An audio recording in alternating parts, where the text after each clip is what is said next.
Good morning guys. आज मैं जो 10th क्लास के फर्स्ट फ्लाइज के जितने भी पोएम्स हैं उन पोएम्स के जो एनालिसिस हैं और उनके मार्किंग स्कीम और उनमें कौन कौन से पोएटिक डिवाइसेस का यूज किया गया है उस पर चर्चा करने वाला हूं। और गाइज हम देखेंगे कि जो बोर्ड एग्जाम में क्वेश्चन पेपर आने वाले हैं उसमें जो पोएम्स से एक्सट्रैक्ट बेस्ड क्वेश्चन पूछे जाएंगे उस एक्सट्रैक्ट बेस्ड क्वेश्चन में आपको इन चीजों का बहुत ही ज्यादा आपको इंपॉर्टेंस होगा और ये चीजों को जानना बहुत ही जरूरी होगा। आप यदि इन चीजों को नहीं समझेंगे, इन चीजों को नहीं जानेंगे तो बहुत ही बड़ा प्रॉब्लम होने वाला है आपको। तो आइए हम शुरू करते हैं। पहले तो आपको रॉबर्ट फ्रॉस्ट के द्वारा लिखे गए जो 2 पोएम्स हैं जो कि चैप्टर के बिगिनिंग में है, डस्ट ऑफ स्नो और फायर एंड आइस। तो डस्ट ऑफ स्नो के बारे में बात करते हैं तो डस्ट ऑफ स्नो का बहुत ही एक ब्रीफ पोएम है जो कि रॉबर्ट फ्रॉस्ट द्वारा लिखा गया है। और रॉबर्ट फ्रॉस्ट जो पोएट है इस चीज में वो दिखाना चाहते हैं कि कैसे जो डस्ट है स्नो का उसने पोएट के लाइफ को, पोएट के चीजों को, पोएट के सोच को बदल दिया। एंड यू नो यहाँ पे सिंबोलिज्म का यूज किया गया है जो कि आपको एज अ क्रो के रूप में और हेमलॉक ट्री को दिखाया गया है कि कैसे हेमलॉक ट्री और कैसे जो क्रो है वो एज अ बैड मतलब एक वो ऑस्पिशियस चीज नहीं है, शुभ चीज नहीं मानी जाती है क्योंकि पॉइजनस होता है हेमलॉक ट्री इटसेल्फ। और हेमलॉक ट्री एक बैड चीज का प्रतीक है जिसके वजह से या हम कह सकते हैं it is a symbol for death.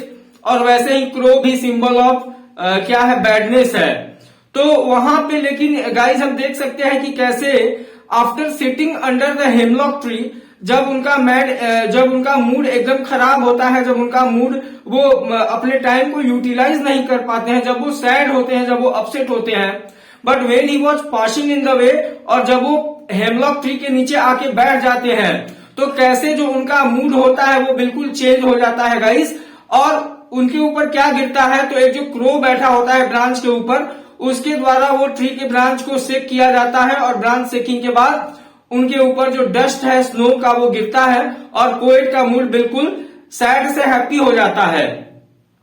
हम कह सकते हैं कि हमारे लाइफ में जो छोटी छोटी चीजें हैं वो भी हमारे मूड को या हमारे अंदर बदलाव लाने की उनकी जो एक उनके अंदर शक्ति होती है वो कैपेबल होते हैं। और यहाँ पे डस्ट ऑफ स्नो का गिरना यही चीज दर्शाता है, यही चीज दिखाता है कि कैसे स्नो के जो डस्ट है उसने पोएट के लाइफ को या उनके माइंड को, उनके सिनेरियो को उस समय के चेंज कर देता है।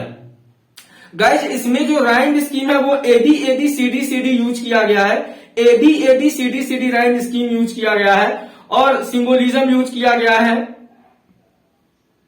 आप इसमें देख सकते हो कि इसमें मेटाफॉर का यूज किया गया है, ठीक है, जो कि स्नो फ्लैक्स है उसको डस्ट के रूप में यूज किया गया है, ठीक है। It is not really dust but it is the snow flakes. Snow के जो बर्फ के जो है वो कुछ टुकड़े हैं वो उनके ऊपर गिरते हैं तो उसको एज अ डस्ट यूज किया गया है, ठीक है। सिंबोलिज्म यूज किया गया है, जैसे हेमलॉक ट्री को एज अ पॉइजनस ट्री के रूप में यहाँ पे दिखाया गया है क्योंकि पॉइजनस ट्री होता है। तो ये डस्ट ऑफ स्नो की जो एनालिसिस है वो है।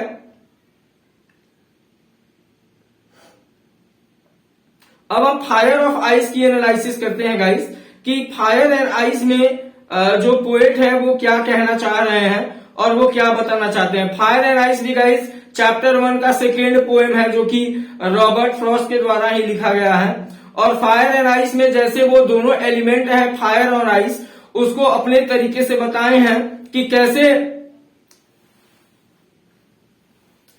जो फायर है उसको यहाँ पे एज हेट्रेड किस चीज के रूप में यूज किया गया है। तो फायर को यहाँ पे गाइस डिजायर जो होता है, जो इंसान के अंदर ग्रीड होता है, लालच होता है, जो डिजायर होता है उसके सिंबल के रूप में यूज किया गया है। और जो आइस है इसका यहाँ पे हेट्रेड के रूप में सिंबल यूज किया गया है।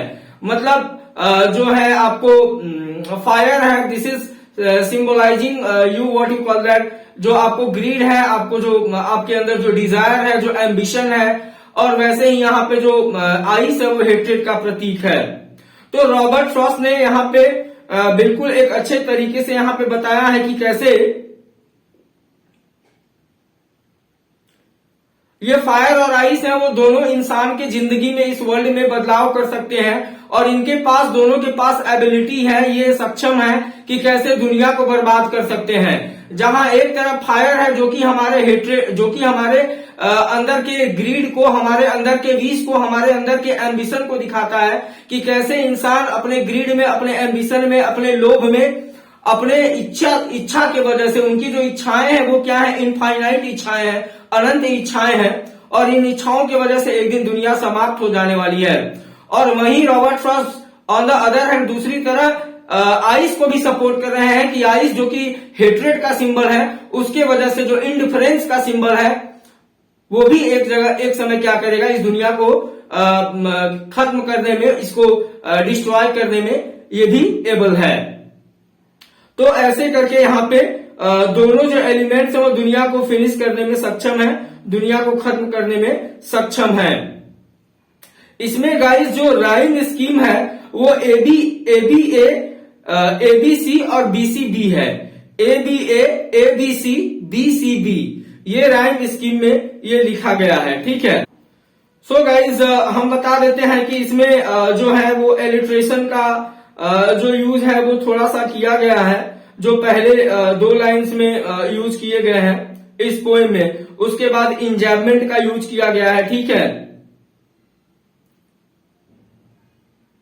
तो ऐसे करके इस तरीके से यहाँ पे जो पोएट है रॉबर्ट फ्रॉस्ट वो बताना चाहते हैं कि कैसे ये दोनों चीज हमारे दुनिया को फिनिश करने में, डिस्ट्रॉय करने में, डिस्ट्रक्ट करने में कामयाब हो जाएंगे।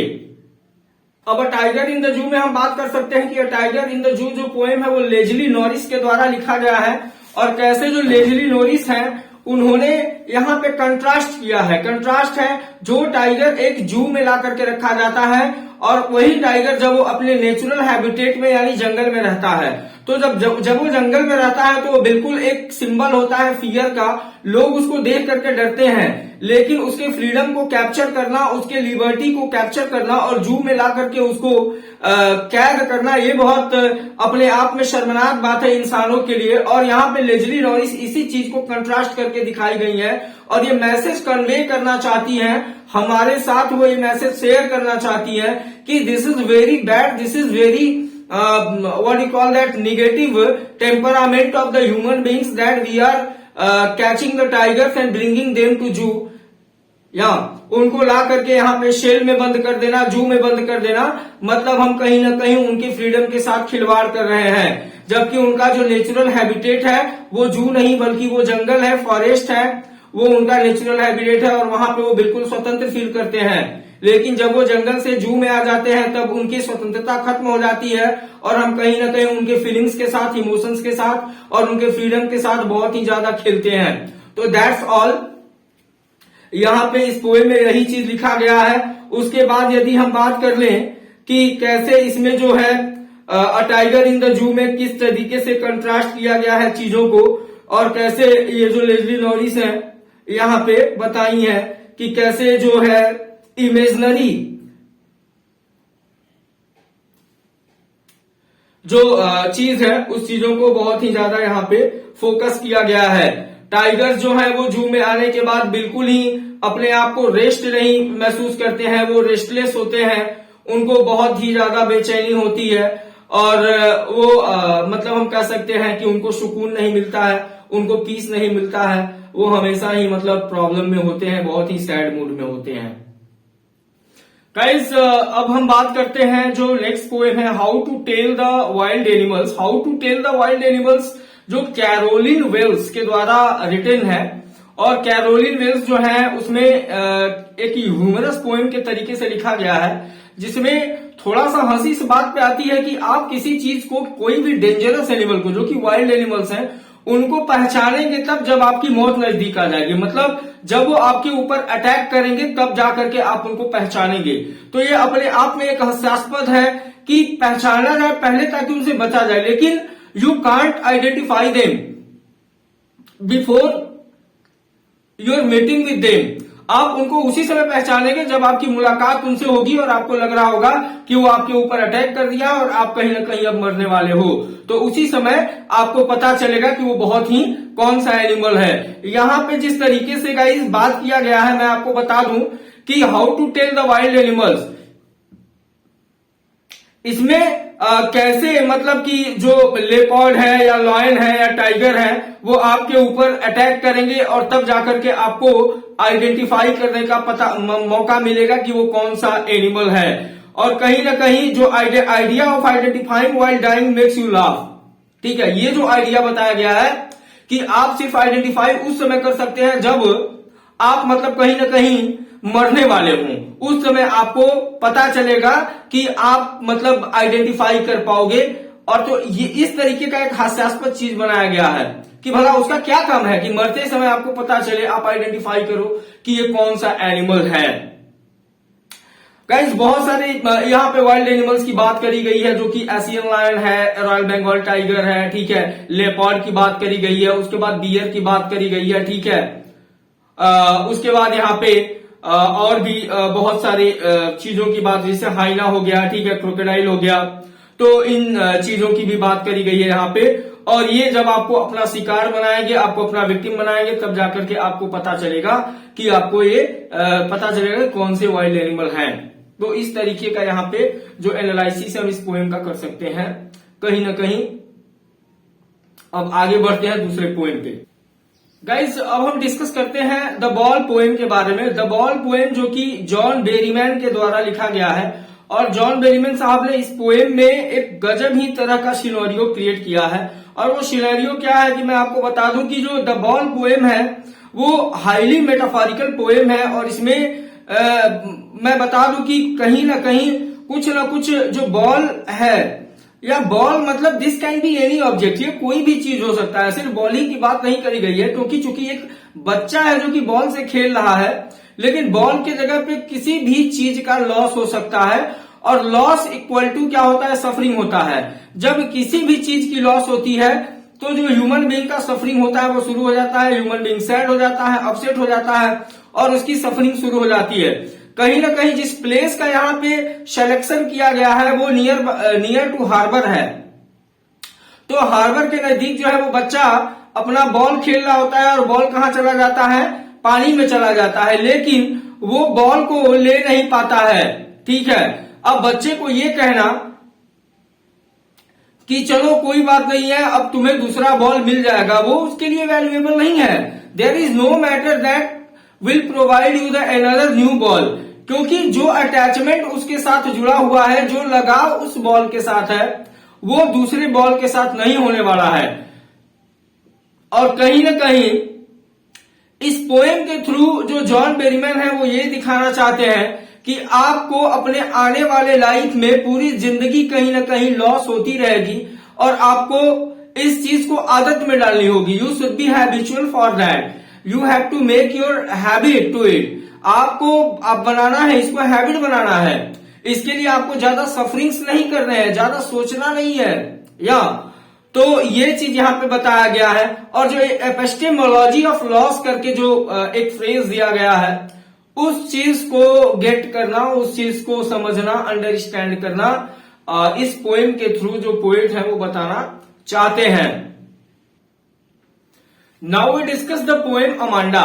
गाइस अमांडा करके जो है उसमें एक बच्चे का जो पालन पोषण है वो कैसे किया जाना चाहिए उस चीज के बारे में बताया गया है। इसमें जो पोएट है वो रॉबिन क्लेन साहब है, रॉबिन क्लेन। और रॉबिन क्लेन पोएट जो है वो ये बताना चाहते हैं कि बच्चे का जो फ्रीडम है कहीं ना कहीं वो फैमिली की जिम्मेदारी होती है, पेरेंट्स की जिम्मेदारी होती है कि उसके जो फ्रीडम है वो कहीं ना कहीं होने चाहिए, फिनिश नहीं होने चाहिए। लेकिन इस पोएम में गाइस मैं आपको बता दूं कि अमांडा पोएम में जो अमांडा करके चाइल्ड है उसकी सोच और उसके पेरेंट्स का जो कमांडिंग आइडियाज है वो कहीं ना कहीं मिसमैच हो रहा है। द वे पेरेंट्स जो कमांड करते हैं कि Amanda don't bite your nails, या don't go there, don't sit here, don't hunch your shoulders, ये सारी चीजें जो कमांडिंग टाइप जो पेरेंट्स हैं वो बच्चों को अच्छे नहीं लगते हैं, चाइल्ड को अच्छे नहीं लगते हैं। और उनके फ्रीडम को डिप्राइव करना, उनके फ्रीडम को प्रेशराइज करना, फ्रीडम को नहीं देना, ये कहीं ना कहीं इस चीज में पोएम में दिखाया गया है कि कैसे जो है वो क्लेन साहब ने इस चीज को दिखाया है अमांडा जो एक चाइल्ड है उसके थ्रू, कि the very important thing for any child that is freedom and the liberty. और वो चाहती है कि वो मरमेड बन जाए, वो एक ऑर्फन बन जाए और गलियों में जाकर के रोम करे, और उसके कोई माता पिता वहां पे नहीं हो जो कि उसको किसी भी चीज का ऑर्डर करे या कमांड करें। वो रापंजल बनने की सोचती है, वो मरमेड बनने की सोचती है। तो ये सोच जो है वो कहां से आती है? वो सोच सिर्फ और सिर्फ कहीं ना कहीं फ्रीडम को लेकर के होती है, क्योंकि उसके फ्रीडम जो उसका फ्रीडम होता है वो नहीं होता है और वो फ्रीडम पाना चाहती है। और वो चाहती है कि जब वो रापंजल हो जाए, जब वो मरमेड हो जाए, जब वो ऑफन हो जाए, तो वहां पे उसके पेरेंट्स नहीं होंगे जो उसको कमांडिंग या ऑर्डर करेंगे। अब गाइज एक बहुत ही यहाँ पे छोटा सा पोएम है जो कि फॉग है। गाइज फॉग बहुत ही छोटा पोएम है और यहाँ पे जो फॉग वर्ड है वो कहीं ना कहीं मेटाफर यहाँ पे जो यूज किया गया है कैट, यू नो, फॉग ऐसे साइलेंटली आता है कि किसी को पता नहीं चलता है। Nobody knows that there is arrival of the fog. एकदम साइलेंटली आता है और पूरे शहर को अपने गिरफ्त में ले लेता है।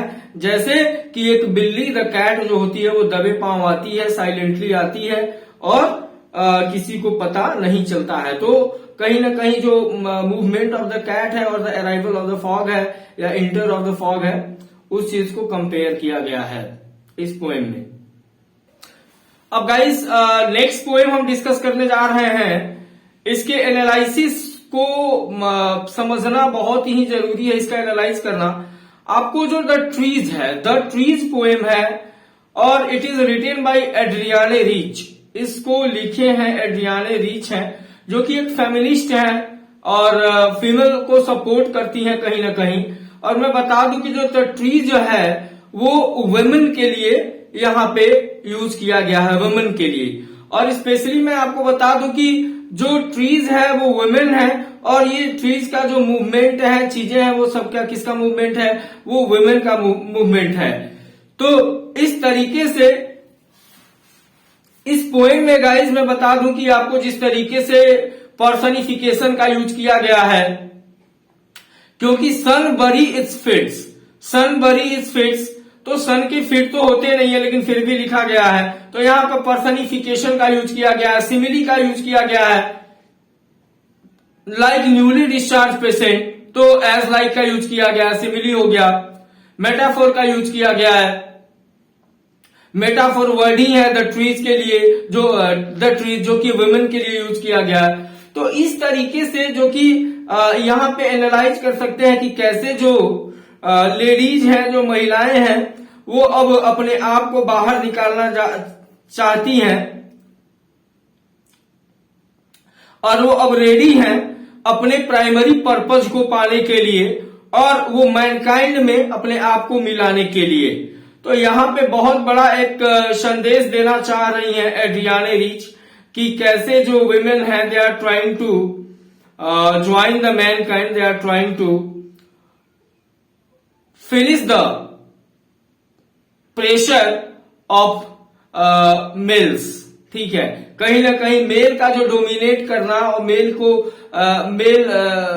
इस दुनिया में उनका कोई इंपॉर्टेंस नहीं होना, वो इस चीज को दिखा रही है कि अब हम तैयार हैं अपने इंपॉर्टेंस को, अपने चीज को मनवाने के लिए, करवाने के लिए, कि कैसे हम लोग भी अपने आप को एक मैनकाइंड में, इस इंसानियत में, एक ह्यूमन बीइंग्स में जो है वो महिला का भी एक रोल होता है और हमारा भी जो सिग्निफिकेंस है वो बहुत बड़ा है। तो चूंकि ये फेमिनिस्ट है, मैंने आपको पहले ही बताया है, एड्रियाने रीच, तो ये फीमेल को बहुत ज्यादा सपोर्ट करने के लिए इस तरीके का जो पोएम है वो लिखी है। और इसमें अप्रोचिंग जो थॉट है या हम कह सकते हैं जो पॉजिटिव थॉट है वो महिलाओं का, वो दिखाना चाहती है एड्रियाने रीच। गाइज अब हम फॉर एन ग्रेगरी की बात करते हैं। फॉर एन ग्रेगरी जो है, इसमें जो W.B. It's, William Butler it's, जो कि एक आयरिश पोएट है और नोबेल प्राइज विन भी किया है लिटरेचर के लिए, और कहीं ना कहीं इंग्लिश लिटरेचर के बहुत ही हैंडसम पोएट भी माने जाते हैं। तो मैं आपको बता दूं कि यहाँ पे विलियम बटलर इट्स जो है वो लेडी ग्रेगरी के जो ग्रैंड डॉटर हैं एन ग्रेगरी, उनसे बात कर रहे हैं, और कहीं ना कहीं वो कैसे चीजों को समझा रहे हैं एन ग्रेगरी को कि कैसे जो सुंदरता है वो ज्यादा किसी भी लेडी के लिए इम्पोर्टेंट नहीं होनी चाहिए, क्योंकि जो भी कोई आदमी उसको लव करेगा उसके हेयर के बेस पे, उसके आईज के बेस पे, या कोई भी जो फिजिकल अपीयरेंस है या आउटलुक है उसके बेस पे, वो एक ट्रू लव नहीं हो सकता है। वो लव सिर्फ एक दिखावे का लव होता है। यदि anybody loves anyone on the basis of the physical appearance और outlook, this is not the true love. और जो भी लेडीज हैं, जो भी यंग वुमेन हैं, उनको ये एश्योर करना चाहिए कि कोई भी जो उनको लव करने वाला है उनको उनके इनर क्वालिटीज की वजह से लव करे, ना कि उनके फिजिकल अपीयरेंस की वजह से। तब जाकर के वो कहीं ना कहीं सक्सेसफुल होगा और वो चीज अच्छा होगा। और यहाँ पे वो बताते हैं जो कि थर्ड स्टेंजा में, once again the poet is telling that कि ये हार्ड है, this is very hard to find out such a man who will love for our inner beauty, जो हमारे आंतरिक सुंदरता, मतलब आंतरिक एबिलिटीज, आंतरिक जो कैपेबिलिटीज है उसके लिए हमको लव करे। ये बहुत ही हार्ड है, लेकिन यदि वैसा ही व्यक्ति हमको ढूंढना पड़ेगा यदि हमको ट्रू लव चाहिए तो। द पोएट कहते हैं कि only God is there who will love for your inner capabilities, not your yellow hair. लेकिन वैसा ही आदमी ठीक होता है, क्योंकि वह जो आदमी तुमको तुम्हारे आउटलुक से वो लव करता है, फिजिकली जो तुम्हारा लुक है उससे लव करता है, तो वो लव नहीं होता है। This is not true love, that is fake love. So thank you guys. अभी मैं आपको जो भी ये पोएम्स हैं क्लास 10th के, अभी सिलेबस 2022-23 में मैं लगभग सबका एनालाइज कर दिया हूं, और नए में जो एक्सट्रैक्ट बेस्ड कुछ एक्सट्रैक्ट हम लेकर के आएंगे विथ क्वेश्चंस, और उसको समझाएंगे कि कैसे उन चीजों को आंसर करना है। तो मैं जल्दी इस चीज पे भी काम करूंगा। अभी एग्जाम हालांकि 2-3 महीना है, तो हमको एकदम अच्छे तरीके से पढ़ाई करनी होगी। So thank you and just wait for my the upcoming video. Well